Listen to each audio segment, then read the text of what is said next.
It can be nerve-wracking when your kids take ill. Terrifying, in fact. Are they too sick for school? Do you have to take off work? What should I be looking for? Am I going to break them?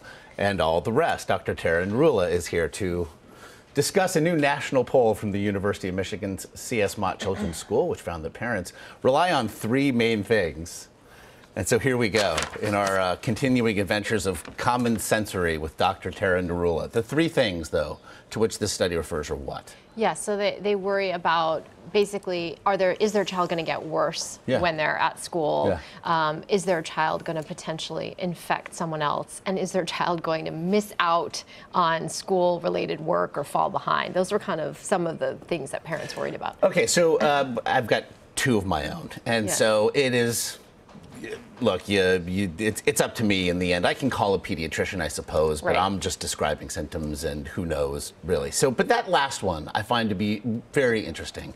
The increasing amounts of pressure that we put on our children academically.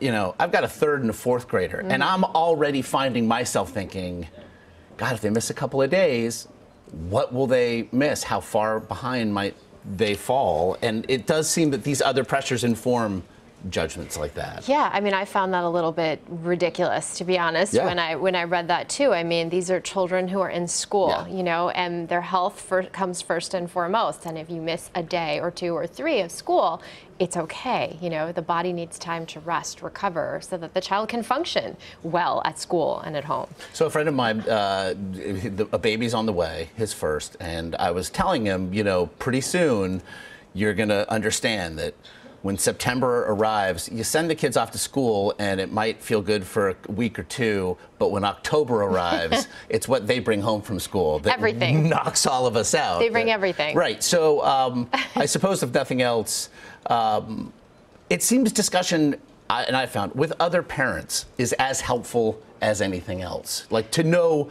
what may be, in fact, going around in a classroom. Right. I mean, I was telling Gail and Charlie that it's just happened to us in our family last week. My daughter and I both got the stomach virus the same day, and then subsequently 2 more kids were out at school and 3 more kids were out of school, and then they shut down the entire school. Yeah. So, I mean, it clearly is something that can spread, but it can help you figure out, is this just a virus? Is this food poisoning? So yes, it's good to kind of get a feel for what might be going around at your kid's school. Okay, so last question, all about me. 4th grade, I catch the chicken pox. Neighborhood families, neighbors found out that I had the chicken pox. 3 of them sent their children over to play with me to contract the chicken pox.